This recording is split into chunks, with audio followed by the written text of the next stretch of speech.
my name is Kara Adams. Welcome back to our Hidden Treasure Moments podcast. We have some fine guests in the studio today.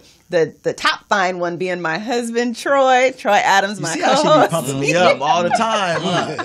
As she should. Yes, yeah, thank you. We have Patrick Smith, and we also have Tim Stansell.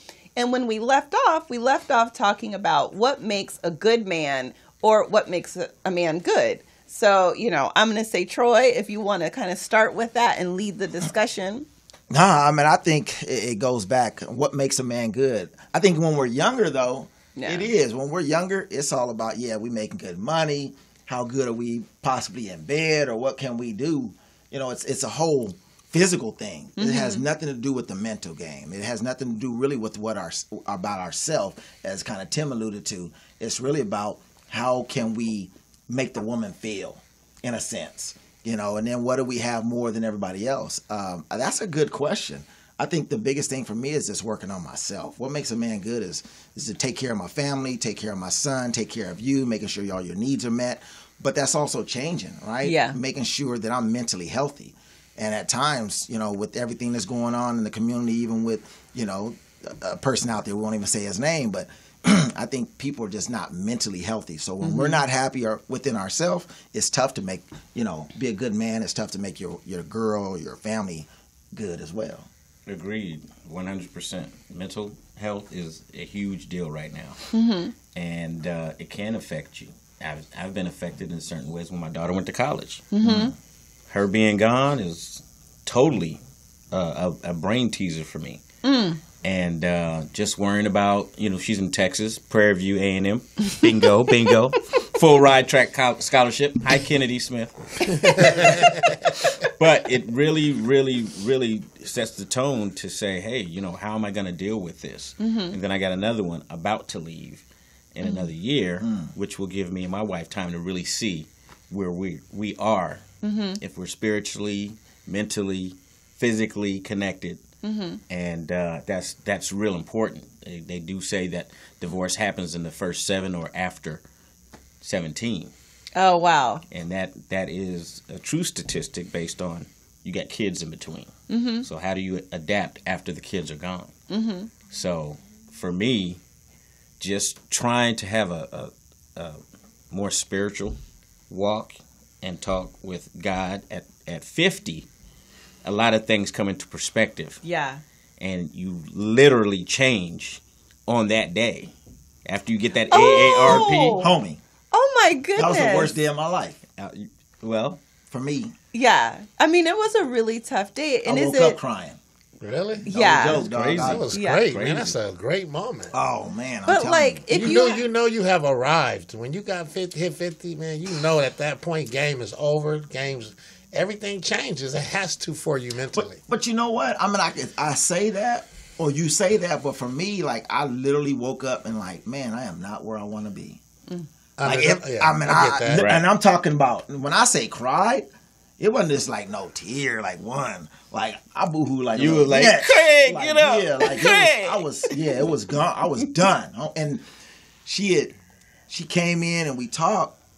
And it goes back, like, what makes a good man for me is really my support, you. Like, a good woman helps me to also be a good man. 200. Because I needed you at that moment. You have no idea, to me, ladies, on what you can do for your significant other. So by you just saying, giving me a hug and saying, look, think about your son, think about where we are, think about what you've done in the last 6 months to a year, that brought me out of that funk to a point. Because I won't say suicidal, but like I was done. Like I have never felt like that in my life. Wow. And I literally went to bed cool, but I woke up that morning and I was fucked up. Like, oh my God, this is, I've never felt anything like that, man. Right. So by you saying that, that's crazy. Right. Well, and that's where the spiritual journey steps in, because now I have to go to bed every night, read my Bible, reading scriptures, because I want to go to bed with God on my heart. Period. And now, maybe that's why you was here. Yeah. 'Cause I'm telling you, I've been jacked up off and on, man. Yeah. Someone's story is always somebody else's story. Baby. So. No, but what you guys are saying right now, I think it'll touch a listener. It'll touch somebody who's going through the exact same thing. Because I didn't know that was even something. Like when you turn 50, like you start thinking like, okay, now it's just everything is going like down. Like I've reached my pinnacle and now I'm going down, but I'm not at where I want to be in my life. But I want to hear, even on Tim's side, because you said at 50, you was like, that was the best day. It was great for me because I knew that every move and everything had to be calculated from that point forward. I just looked at it like, I knew where I had been. I knew the struggles I had been through. I knew who I was. I just started learning who I was, and so it was freedom.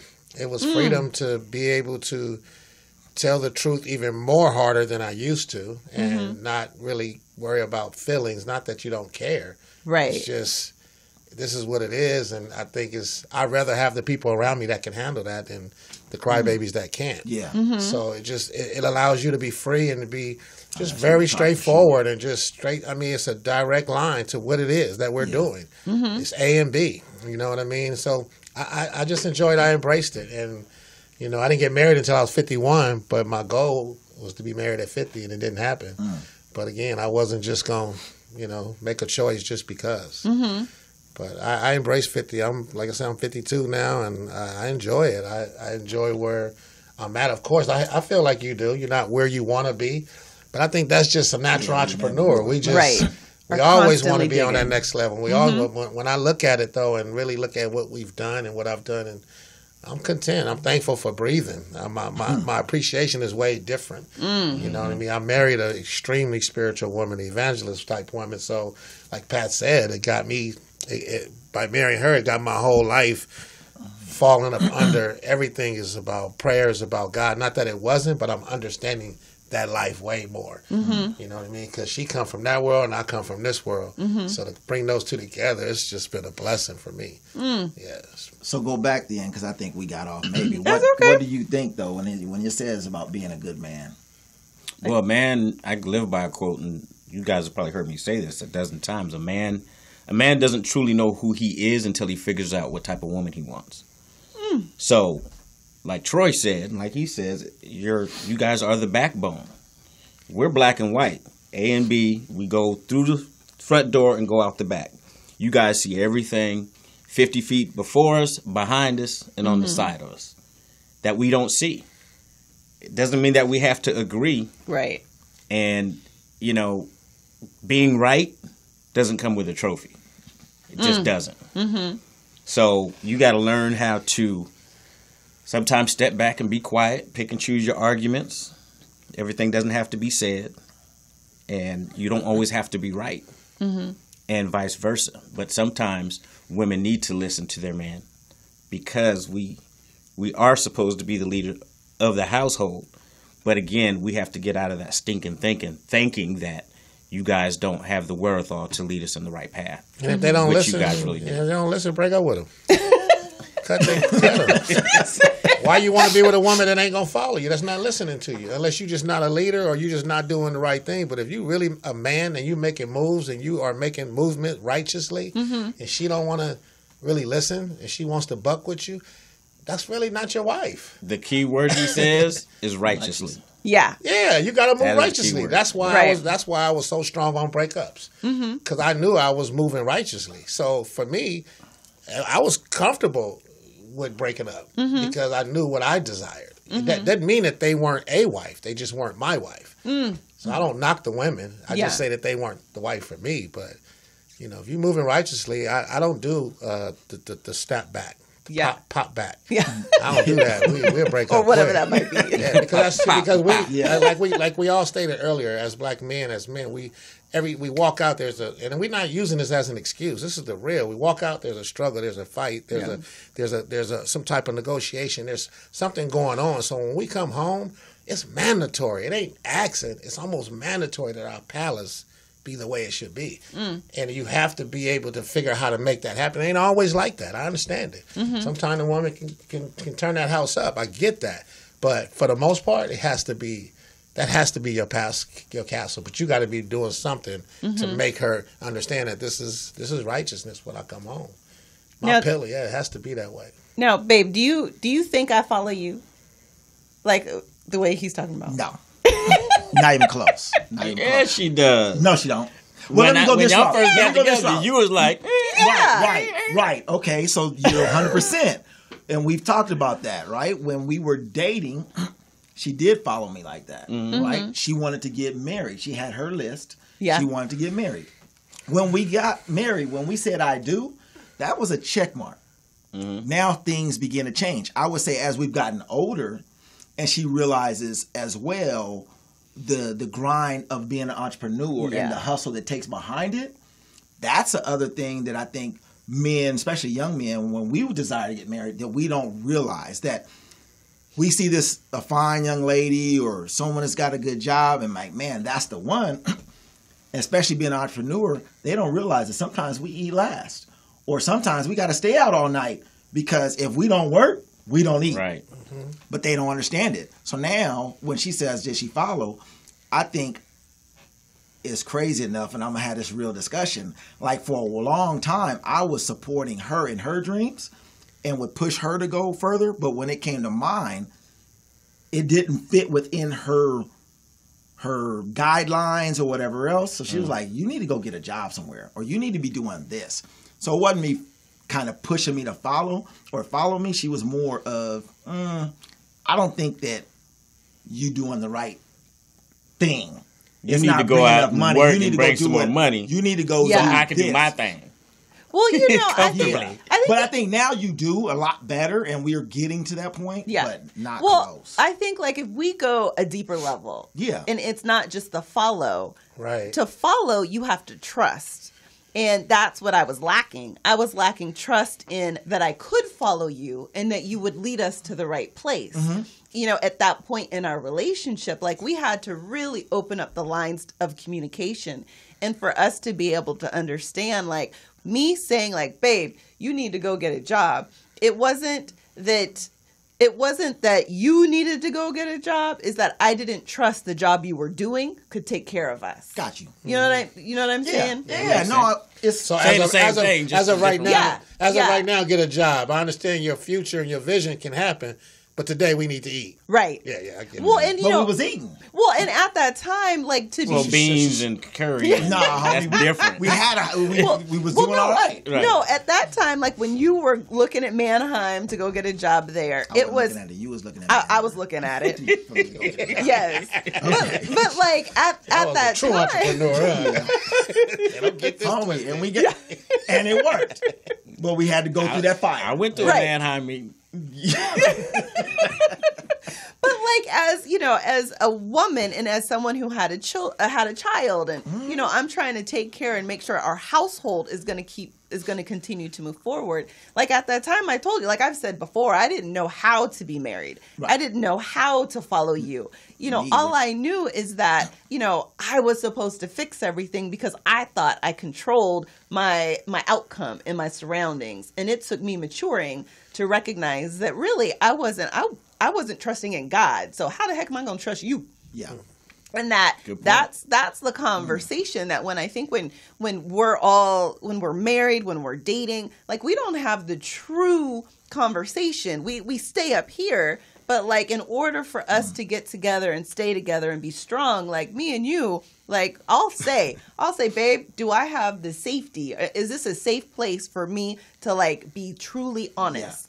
And like, is it okay? And I'll ask for his permission to really have a very soul searching conversation, because sometimes like as best friends, that's what we got to do. I can't always say what I think you want to hear. Right. I got to say what will help us move to the next point. And you do the same thing for me. Yeah. So, you know, when you're thinking about it and you're thinking about what makes, you know, a good man, you know, we kind of touched on mental health.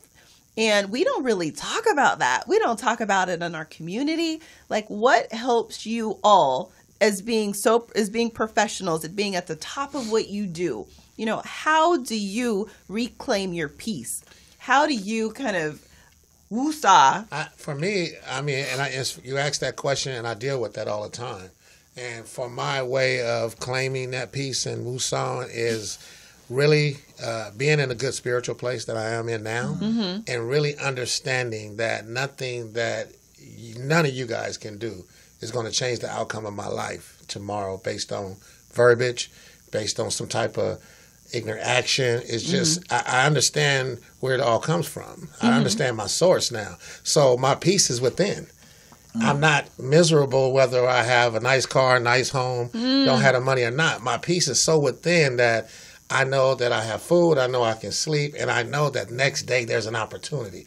The riches that we all desire, we all want to ball. But at the same time, you know, what's rich to you and what's success to you? And I found success and rich to be not necessarily money, not necessarily things. I really found it to be happy, to be have that soul-searching conversation with my mate. You know what I mean? Can we really talk about this? You know, this is going to be a tough conversation, but can we have it? And she kind of taught me how to do that, you know. Because, but yeah, I think that's for me. You know, that's how I find my collection in it, and you know, you just be thankful, man. Just every day, if you really think about it, what are you really gonna trip about if it doesn't happen, if it can't happen, if you can't have it, if you don't? We're working on opening up a new spot, new restaurant, new bar, built from the ground up. I want it bad, but I'm so at peace if it don't happen.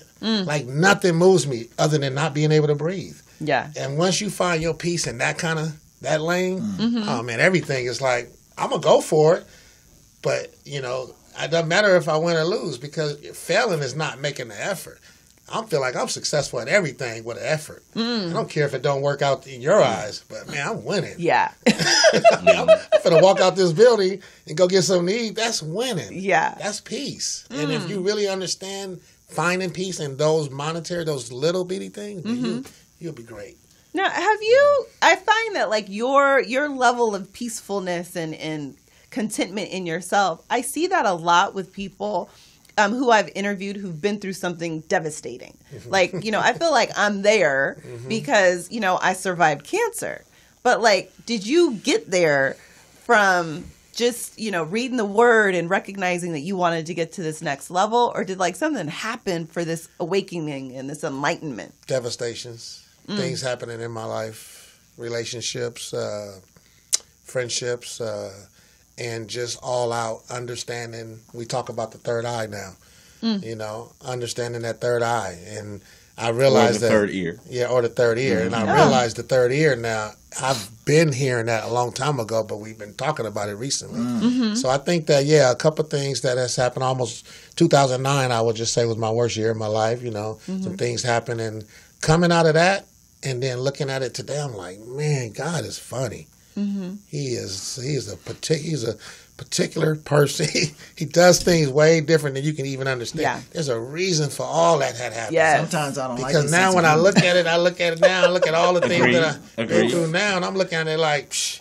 Yeah. I mean, I'm not saying I can handle anything, but I'm telling you, man, you bring it. It's probably going to be like, psh. Nothing is gonna faze me, and that's a beautiful place to be in. Yeah, because y'all even had a little falling out at one time. That's when I said 2009. Huh? Yeah, that was my you know, this was my boy. So when we had our separation in 2006, that was probably the biggest devastation of my life. I got to tell you this story real quick with that, real quick. Yeah, when you talk about relationships and being in love and all that, the way I was with him, I love this dude. So this was my dog. And I'm like, when we broke up and went through that situation, I'm like, I never felt that pain. Ever in my life have I felt the pain until we had stopped talking. So that 5-year separation that me and my dude had, I was like, dang, I'm feeling this pain constantly. How come I never felt that with a breakup with a woman? Wow. You know what I mean? Ain't no gay glitch over here, but it's just, I never felt that Please pain. believe us. Yeah. So what made me understand it at that time was that unconditional love. Yeah. There was no conditions with him. I don't care if we was balling, not balling, fat, short, ugly, tall. It didn't matter. We was riders. Yeah. And so in that, there was unconditional. But with your mate, if you keep running your mouth, if you don't come home in time, if you do this, there's conditions. With the relationship with no conditions. Right. So when I came out of that, I said, wow, that gave me a true understanding of how you're supposed to love somebody. And it really made me understand that with my relationship. I need to feel that type of pain if I was in it with my mates. You know what I mean? So that was a devastation for me at one point in time. But there was a couple of others that kind of sunk home, you know? Yeah. And Pat, like, for you, what does that look like? It was a struggle. It was a struggle. And, you know, with men, like I said, it's black and white. You don't want to, you know, our wives aren't in the business, but they are the third eye and ear. So when Tim and I have business meetings, he doesn't have to be there. I don't have to be there. We are speaking the same language because we've been around each other so much in business, in this promotional game. He's going to say the exact same thing that I'm going to say. My wife is not going to say that, but she may give me a viewpoint that I can use that will help me.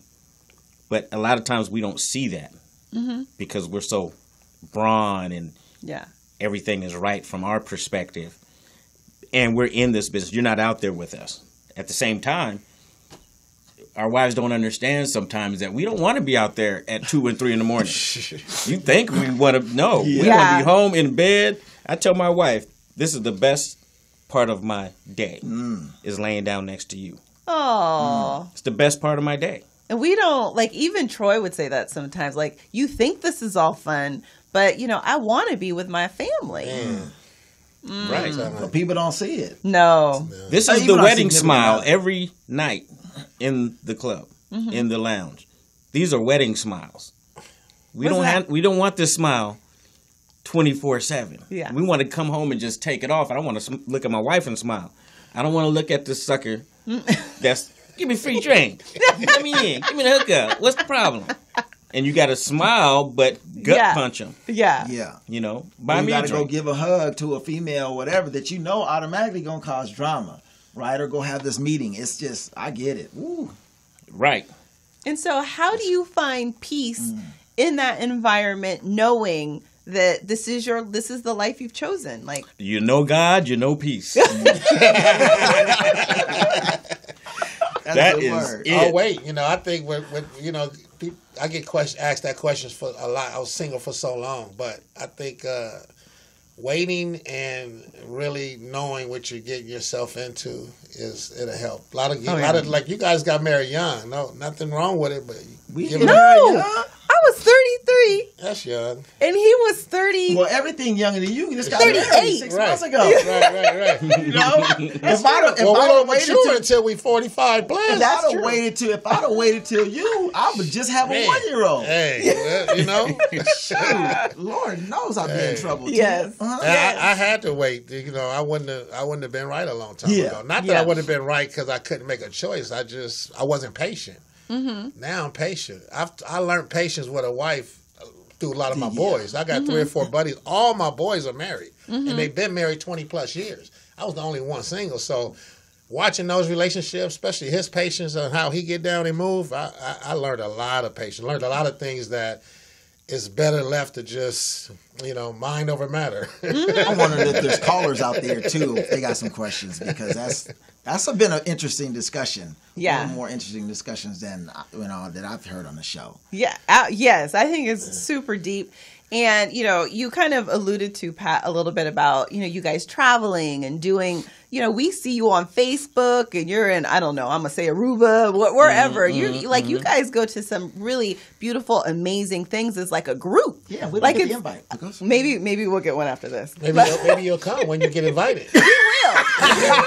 Yeah, absolutely. We do travel. You gotta tell me. You gotta tell me. You do tell her and it's over. It's and I'll get it on the calendar. Right. I'll get it on there. But we're going to go to a quick break. But when we come back, I want you to tell us a little bit about, you know, how does hanging out with other married couples, kind of how does that work into your relationship, and how does it either, you know, give it life or does it take anything away from it? So we will be right back, and we will see you in 2 seconds. Thank you.